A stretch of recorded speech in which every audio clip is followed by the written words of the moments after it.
I used to think the shorter I cut it, the older I'd look. Turns out I had it backwards the whole time. There's a handful of haircuts that quietly take years off a woman's face after 50, and most of us have never been told what they actually are. It's not about going short or going long.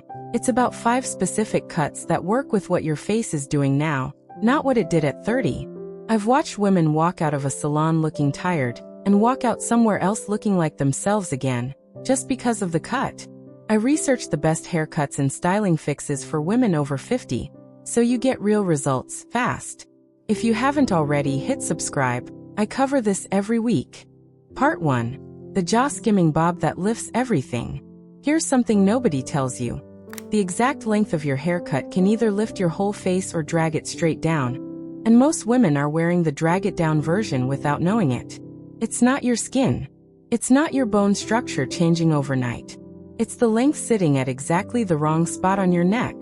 If your hair falls right at your collarbone or past it, gravity is doing something specific and unkind. It's pulling your whole silhouette downward, jawline included. You've probably felt this. You look in the mirror after a blow dry and think, why does this look tired? Even though the color's fresh and the ends are healthy. It's not the color. It's the length. The fix is a bob that schemes the jawline, landing right at or just below where your jaw meets your neck. This one length does something almost nobody explains. It creates a horizontal line right at the jaw, which visually lifts everything above it. Your cheekbones read higher. Your jawline reads sharper. Even your eyes look more open, because the frame around your face just got shorter and more defined. Here's the part that surprises people most. This cut works on straight hair and wavy hair completely differently, and both work in your favor. On straight hair, the jaw skimming length falls into a clean line that acts almost like a spotlight on your bone structure. Nothing hides it, nothing competes with it. On wavy or textured hair, the same length lets the ends kick out slightly, which softens the jawline instead of sharpening it. Either way, you're choosing which effect you want, not fighting your hair type. The way to ask for it is specific. Don't say a bob. Say jaw skimming length, with the front pieces cut just slightly shorter than the back, angled up toward the chin. That angle detail matters more than people realize. A blunt, even bob at this length can actually look severe on a mature face, but an angled version with slightly shorter front pieces draws the eye up and out instead of straight down. Now here's the result you're actually after, and it's not just looking younger, in some vague way. It's specific. People stop noticing your neck first. When hair falls past the collarbone, especially as skin changes with age, the eye goes straight to the neck before it ever reaches your face. A jaw skimming cut interrupts that. The eye lands on your jaw, your cheekbones, your eyes, the parts of your face that still hold all your expression and warmth. That's the actual mechanism behind why this cut reads as younger. It's not magic. It's where the eye travels first. I want to be honest about who this doesn't work for too, because a real fix should include that. If you have a very short neck, going all the way to jaw length can sometimes feel tight. In that case, ask your stylist for a ½ inch longer, landing just below the jaw instead of right at it. Same lifting effect, slightly more room to breathe. There's also a texture piece that changes everything about how this cut wears day to day. Ask for point cutting at the ends rather than a blunt, one-length finish. Point cutting means your stylist cuts into the ends at an angle rather than straight across, which softens the line just enough that the cut doesn't look severe, but keeps that lifting horizontal shape intact. It's the difference between a bob that looks stylish and one that looks like it's wearing you. Before, hair falling past the collarbone, ends heavy and blunt, pulling the whole face downward, neck the first thing anyone notices. After, an angled jaw skimming bob with point cut ends, the horizontal line lifting the cheekbones and jaw, eyes and expression the first thing anyone notices instead. There's a second cut that does something even more dramatic for a very specific face shape. And it's the one stylists almost never bring up first because they assume you won't want it. I thought the same thing until I saw what it actually did. Part 2. The curtain fringe. Nobody told you could do this. I need to tell you something about fringe that most women over 50 have completely wrong. A full, blunt fringe can absolutely age you. But that doesn't mean fringe itself is the enemy. The problem isn't fringe. It's the wrong kind of fringe. A heavy, straight-across fringe sits like a solid block above the eyebrows. And on a mature face, it tends to shorten and flatten everything below it. It can make the forehead disappear entirely, which sounds like a good thing until you realize the forehead is doing real work. It's giving your face proportion and openness. Take that away, and the whole face can look boxed in, almost like it's peering out from underneath something.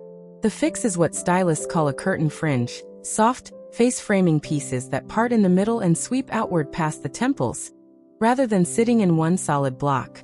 It's called curtain because that's exactly the visual. Two soft pieces opening outward from the center, like curtains pulled back from a window, letting the light in. Here's why this specific shape works so well after 50. As we age, the outer corners of the eyes and the brow bone can start to feel like they're carrying more weight, a little more heaviness, a little less lift. A curtain fringe does something clever with the eye's path. Those swept pieces create a diagonal line running up and out toward the temple, which visually lifts the outer eye area instead of weighing it down. It's the opposite effect of a blunt fringe, using the exact same amount of hair. The length matters just as much as the shape.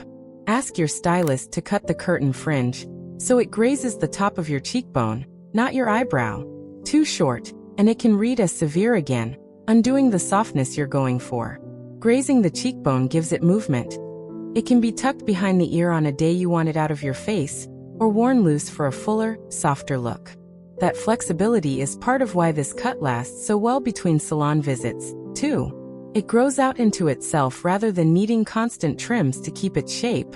I want to walk you through what actually happens when this cut is done right, because the result surprises people every time. A woman I know went in for a routine trim and mentioned, almost as an afterthought, that she'd always wanted fringe but was scared it would be too much. Her stylist suggested the curtain version instead of talking her out of fringe altogether. 20 minutes later, she wasn't looking at her hair in the mirror anymore. She was looking at her whole face, like she was seeing the shape of it again for the first time in years. That's the effect this cut has. It doesn't hide your face. It reintroduces it. There's a texture consideration that changes how this fringe performs depending on your hair type. If your hair is fine, ask for slightly more density in the fringe pieces than you think you need, because fine hair tends to separate and thin out visually once it's cut into pieces this narrow. If your hair is thick or coarse, ask your stylist to texturize the ends with thinning shears so the fringe doesn't sit too heavy and stiff. You want movement, not a solid curtain that doesn't sway. Before, a heavy, blunt fringe sitting in one solid block above the brows, forehead hidden, face looking boxed in and flattened. After, soft curtain fringe parted at the center, grazing the cheekbones, lifting the outer eyes and opening the whole face back up. Now, if your face is rounder or fuller through the cheeks, there's a third cut that solves a completely different problem. One that has nothing to do with fringe at all, and everything to do with where your hair actually stops. Part 3. Long layers that end at the right spot. If you've kept your hair long because you love it, I'm not here to talk you out of that.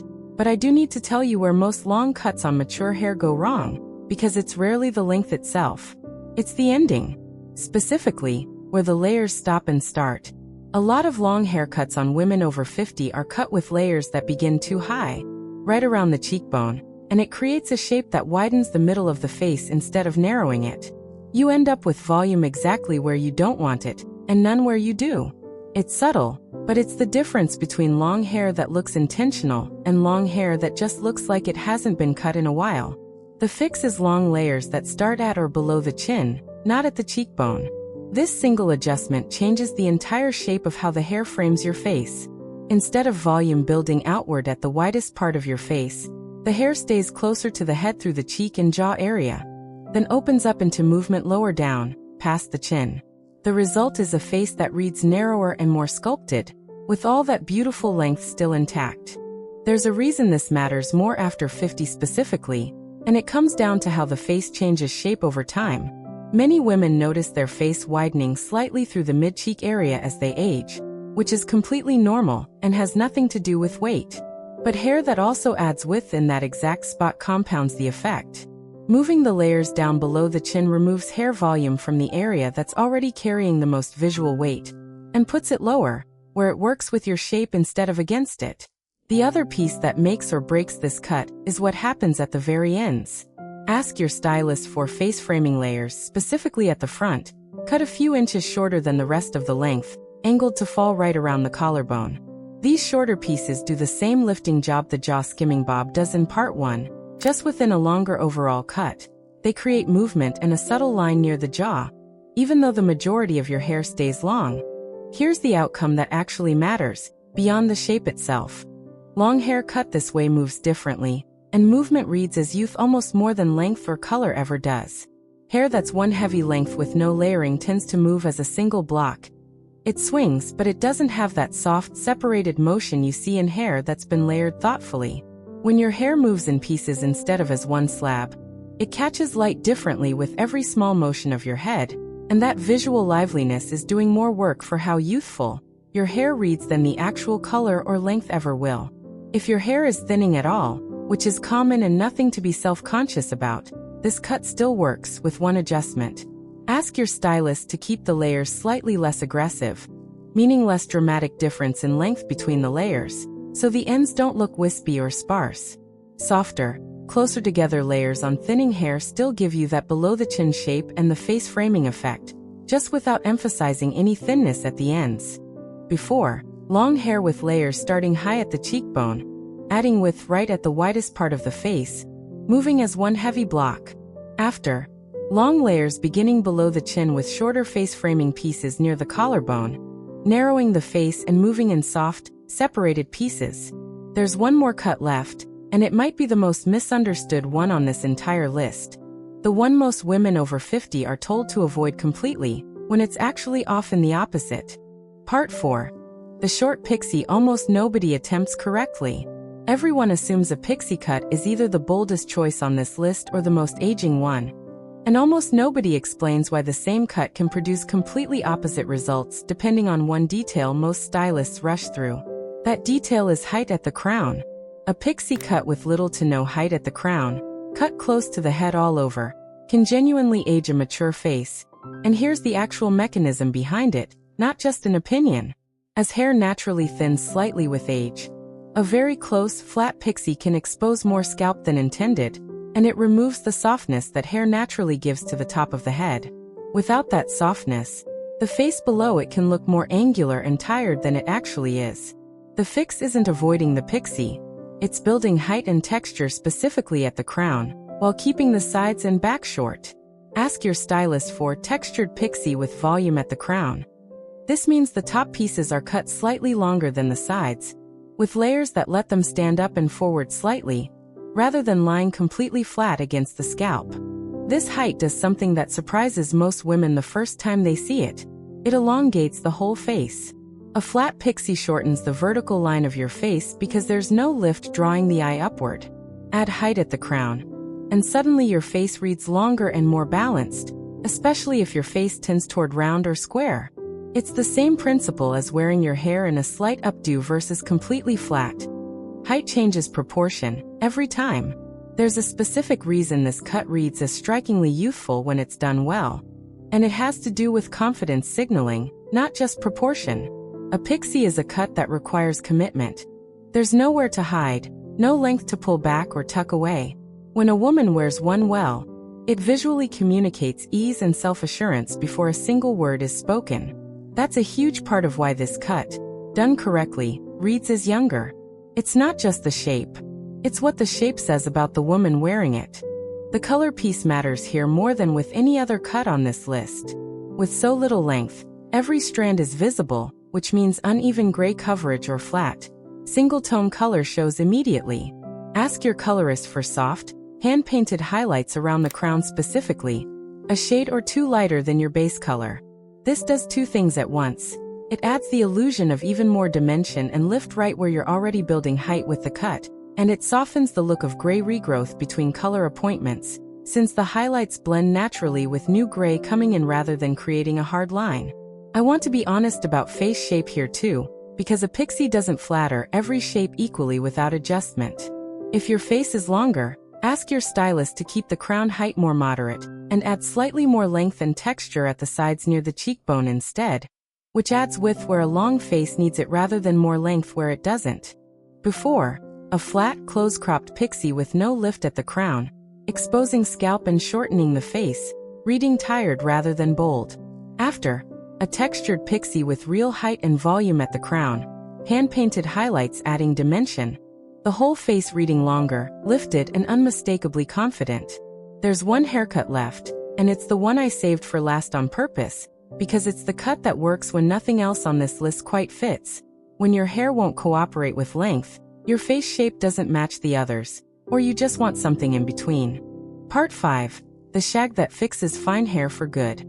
If your hair has gotten finer with age, and for most women, it does somewhere around this stage of life, there's a cut built specifically for that texture, and almost nobody asks for it by name because they've never heard of it.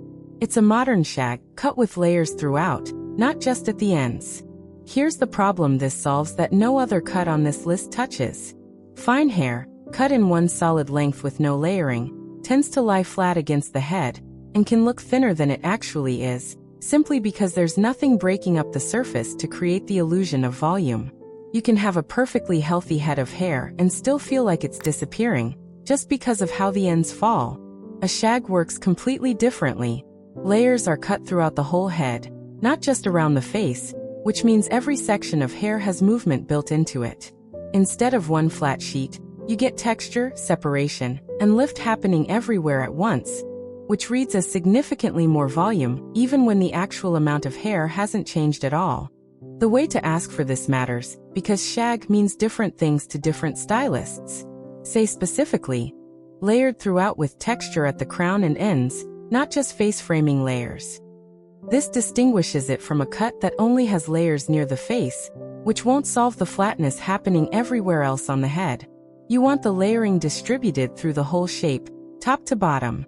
There's a length sweet spot that makes this cut especially effective after 50, and it's shoulder length or just above. Shorter than shoulder length, and there's not quite enough hair to layer properly without looking choppy. Longer, and the weight of the length can pull the layers flat again, undoing the volume you're trying to create. Right at or just above the shoulder gives the layers room to move without being weighed down. Here's what actually happens when women get this cut for the first time. And it's consistent enough that I'd call it the defining result of this particular haircut. They stop feeling like they need to compensate for their hair. No more relying on volumizing spray at the roots every single morning. No more avoiding certain styles because the hair just lies there. The cut itself is doing the volume work, permanently, until it grows out.